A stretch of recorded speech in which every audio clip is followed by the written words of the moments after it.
नींद न केवल आराम मतलब शारीरिक आराम का समय है, बल्कि यह आत्मा की शांति, विस्तार और ब्रह्म के साथ एकात्मकता के अनुभव का एक माध्यम भी है।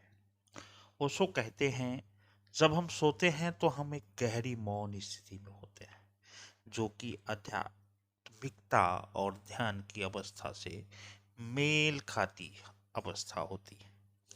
ओशो ने यह समझाया कि हम जब पूरी तरह नींद में होते हैं तो हमारी चेतना परमात्मा के साथ एकाकार होती है, जैसे दोनों एक हो जाती है। जैसे ध्यान की अवस्था में हम अपने आत्मा के वास्तविक स्वरूप को महसूस करते हैं। इसीलिए ओशो ने नींद को न केवल शारीरिक विश्राम का समय, बल्कि आध्यात्मिक जागरण और आत्मिक शांति का समय भी माना है, जो एक साधक को आत्मा के गहरे रूपों से जोड़ने में मदद करता है। ओशो कहते हैं, मृत्यु को समझो। मृत्यु नींद की तरह ही है, लेकिन उसमें कोई जागृति नहीं है। यह एक अंतिम विश्राम होता है, और नींद जैसे हम अपनी चेतना से बाहर जाते हैं, वैसे ही मृत्यु में आत्मा पूरी तरह मुक्त हो जाती है।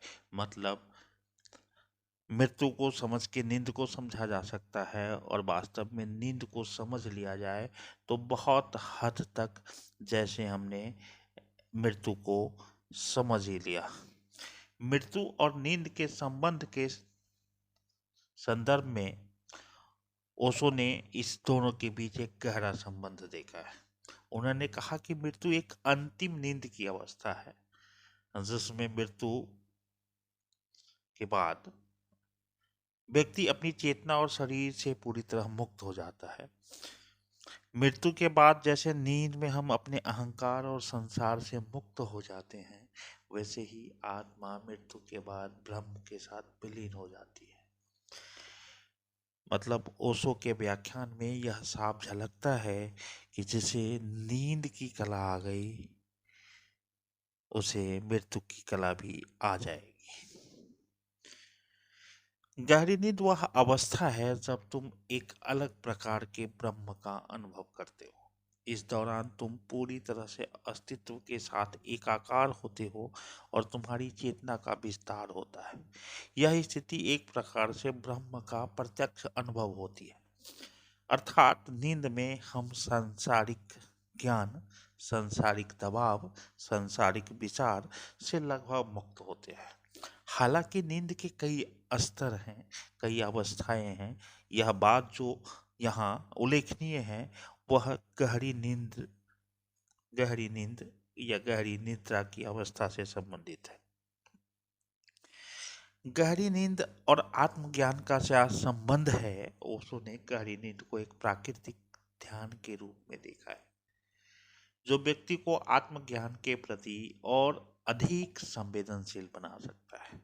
जब हम सोते हैं तब हमारा मानसिक तंत्र शांत होता है, और अहंकार का प्रभाव कम हो जाता है, जिससे आत्मा के वास्तविक स्वरूप का एहसास होता है।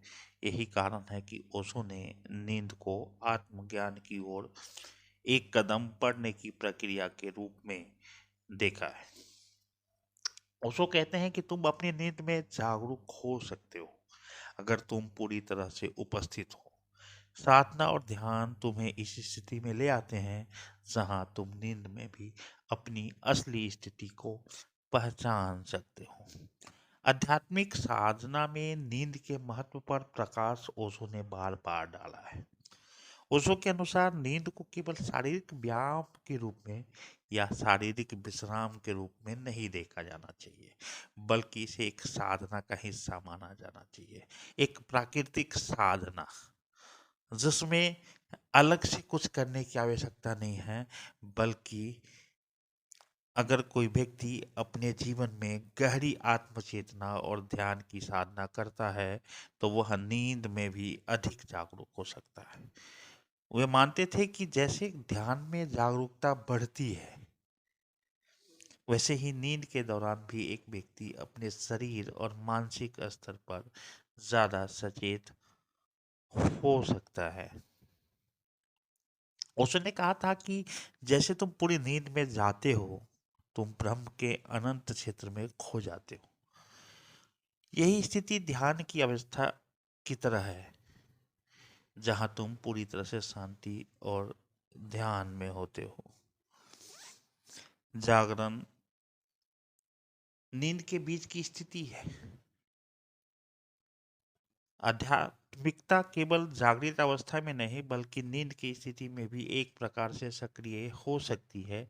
यह स्थिति उस साक्षी भाव से जुड़ी होती है जो ध्यान और जागरूकता का उच्चतम रूप है। वे यह भी मानते थे कि जब हम गहरी नींद में होते हैं तब आत्मा के सबसे गहरे स्तर पर होते हैं, और यह वह समय होता है जब हम अपने अस्तित्व के वास्तविक रूप का एक अनुभव कर सकते हैं। अर्थात जागरण और नींद के बीच की स्थिति को कुछ इस प्रकार वर्णित किया है अपने व्याख्यानों में ओशो ने। ओशो कहते हैं कि नींद में तुम ब्रह्म के निकट हो। जब तुम पूरी तरह से सो जाते हो, तुम अपनी पहचान से बाहर निकल जाते हो।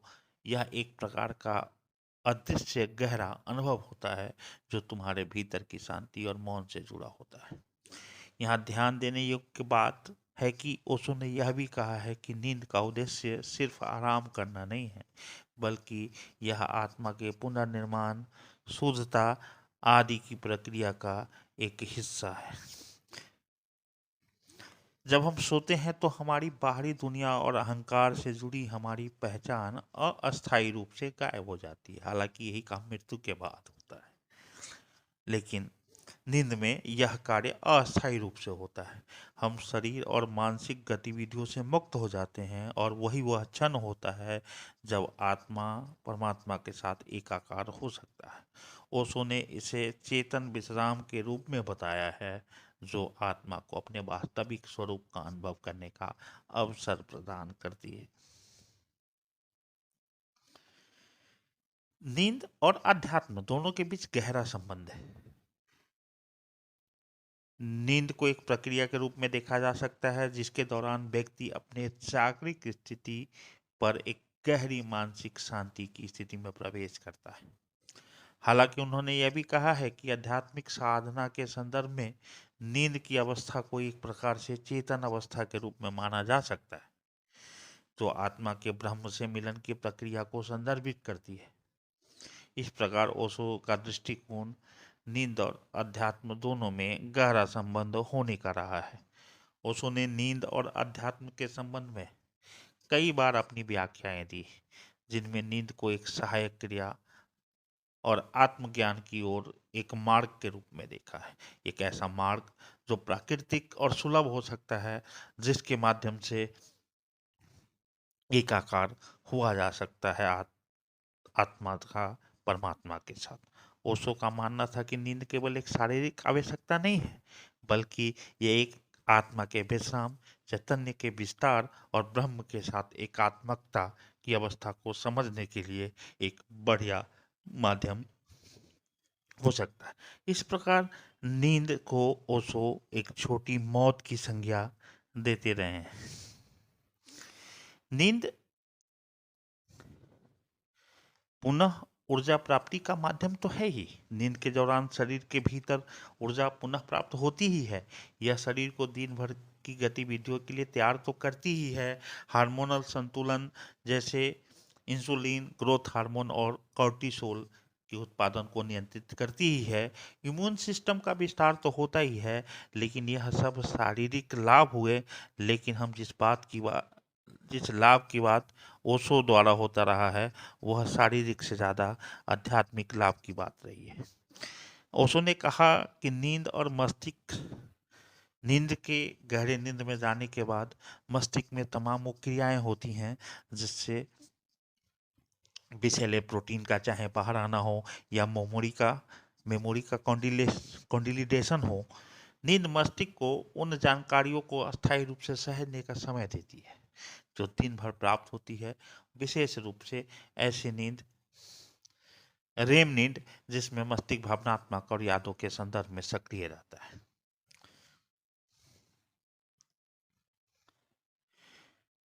नींद की समस्याएं और उसके जो प्रभाव जीवन पर पड़ते हैं, इससे हम अवगत हैं, लेकिन हम ज़्यादातर इसका प्रभाव भौतिक जीवन, भौतिक शरीर पर देखते हैं, जबकि इसका प्रभाव सूक्ष्म शरीर, मानसिक शरीर और भीतर के जीवन पर या आत्मिक जीवन पर भी कम नहीं पड़ता। नींद की जितनी ज़रूरत इस भौतिक शरीर को है, उतनी ही यह नींद आवश्यक है हमारे आत्मिक विकास के लिए, हमारे सूक्ष्म शरीर और की शुद्धता हेतु और ज्ञान अर्जन हेतु। ओशो का कहना रहा है कि नींद में कई परतें ऐसी भी खुलती हैं। एकात्म परमात्मा से तो होता ही है, प्रकृति के संबंध में भी बहुत सारी जानकारियाँ और ज्ञान प्राप्त किए जा सकते हैं नींद में। इस प्रकार ओशो ने कहा कि नींद एक मृत्यु की घटना है, एक सूक्ष्म मृत्यु की घटना है जो हर रोज घटती है। अर्थ हालांकि इस शरीर के साथ मृत्यु एक ही दिन घटना है, लेकिन नींद मृत्यु जैसी घटने वाली, बार बार घटने वाली, बल्कि रोजाना घटने वाली एक घटना है। और अगर हम नींद के रहस्यों को बेहतर ढंग से समझ पाएं तो शायद हम मृत्यु के भय से भी मुक्त हो सकते हो।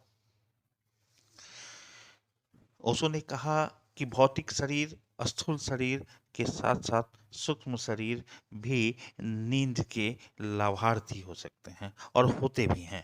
भले अवचेतन मन में हमें पता न चलता हो, लेकिन यह तय है कि जब भी हम गहरी निद्रा में होते हैं, तब उस समय आत्मा और परमात्मा की स्थिति लगभग एक हो जाती है।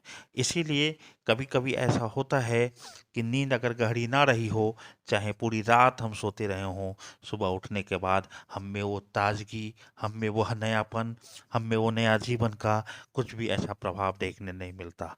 इसका कारण हो सकता है कि नींद तो रही हो, लेकिन नींद स्वप्न नींद रही हो, नींद का स्तर, निद्रा का स्तर इतना गहरा ना हुआ हो जिसमें कि परमात्मा और आत्मा का एकाकार हो पाए। और जिस दिन भी ऐसा चाहे कुछ क्षण के लिए भी ना होता हो, उस दिन ना हम उतने तरोताजा हो पाते हैं और ना उस दिन हमारे अंदर कोर्टिसोल का निर्माण हो पाता है।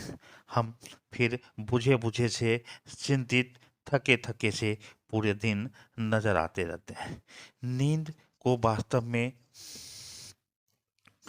दो प्रमुख प्रकार से बांटा गया है। एक जिसको NREM, non rapid eye movement नींद, और दूसरे को रैपिड आई मूवमेंट नींद कहा गया है। और नॉन रैपिड आई मूवमेंट नींद नींद के 3 चरण माने गए हैं। N1, जिसमें हल्की नींद का यह पहला चरण होता है। इसमें व्यक्ति का मस्तिष्क धीमे लहरों में काम करता है। यदि किसी को इस अवस्था में जगाया जाए तो वह ताम आमतौर पर यह महसूस ही नहीं करता कि वो सो रहा था। जबकि N2 यह अधिक गहरी नींद की अवस्था होती है, जिसमें शरीर की अधिकांश मरम्मत कार्य होते हों और मस्तिष्क में यादों का संकलन शुरू होता है। जबकि N3 को डीप नींद या स्वास्थ्य वर्धक नींद भी कहा जाता है। इस अवस्था में शरीर की कोशिकाएं सबसे अधिक पुनर्निर्मित होती हैं और मस्तिष्क विषाक्त पदार्थों को निकालता है। जबकि रैपिड आई मूवमेंट नींद नींद का वह चरण है जिसमें सपने देखने की प्रक्रियाएं होती हैं। रेम नींद के में मस्तिष्क की सक्रियता का स्तर जागृत अवस्था के समान होता है, हालांकि आंतरिक रूप से पैरालाइज्ड होता है, निरुद्ध होता है, ताकि मस्तिष्क द्वारा बनाए गए सपनों को वास्तविकता में न बदलें। कई बार हम खतरनाक सपने देख रहे हों, उस समय अगर हमारे शरीर पैरालाइज ना हो तो हमें कोई एहसास थोड़े रहता है कि हम वास्तव में नहीं, वास्तविकता में नहीं, सपने में जी रहे हैं और सपने में कुछ देख रहे हैं। और उस समय अगर हमारे शरीर पैरालाइज ना हो, निरुद्ध ना हो, तो शायद हम कुछ गलत कर बैठे, शायद हम कुछ गलत कदम उठा बैठे, शायद हमारे शरीर से कोई ऐसी क्रिया हो जाए, हमारे हाथों से, जिससे हमारे ही जीवन को खतरा हो। इसीलिए ये बनाई हुई व्यवस्था है कि जब हम रैपिड आई मूवमेंट वाली नींद में होते हैं, जब हम सपने देखने की प्रक्रिया में होते हैं, तब हमारा शरीर निरुद्ध होता है, पैरालाइज्ड होता है, ताकि हम देख तो पाते हैं लेकिन हम कुछ भी कर पाने में सक्षम नहीं होते हैं। कुछ भी कर पाने में सक्षम होने का अर्थ ये भी हो सकता है कि अगर हमने सपने में देखा हो कि हमने किसी का गला दबाया है या कोई हमारे गले को दबा रहा है, शायद शरीर पैरालाइज ना हो तो हम अपने ही हाथों से अपने गला को दबा सकते हो। शायद हमने सपने में कभी देखा हो कि हम किसी को चाकू मार रहे हैं, क्योंकि सपना तो सपना है, कुछ भी देखा जा सकता है। तो संभव है कि आसपास पड़ी कोई नुकीली चीज उठाकर हम खुद पर वार कर पाएं या किसी पर वार कर पाएं। इसीलिए जब भी हम रेम नींद मतलब रैपिड आई मूवमेंट नींद की अवस्था में सपने देख रहे होते हैं, तब हमारा शरीर लगभग पैरालाइज्ड रहता है, निरुद्ध रहता है, और शायद इसलिए कि हम मस्तिष्क के बनाए गए सपने को वास्तविकता में ना बदल दें। नींद के संदर्भ में ओशो के व्याख्यानों को सुनने के बाद ये तो स्पष्ट होने लगा है कि नींद केवल शरीर की आवश्यकता ही नहीं, बल्कि मानसिक और आध्यात्मिक आवश्यकताओं की पूर्ति भी करता है।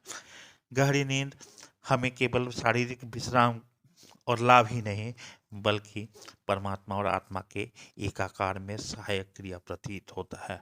ऐसे में नींद वास्तव में एक साधना का राह है।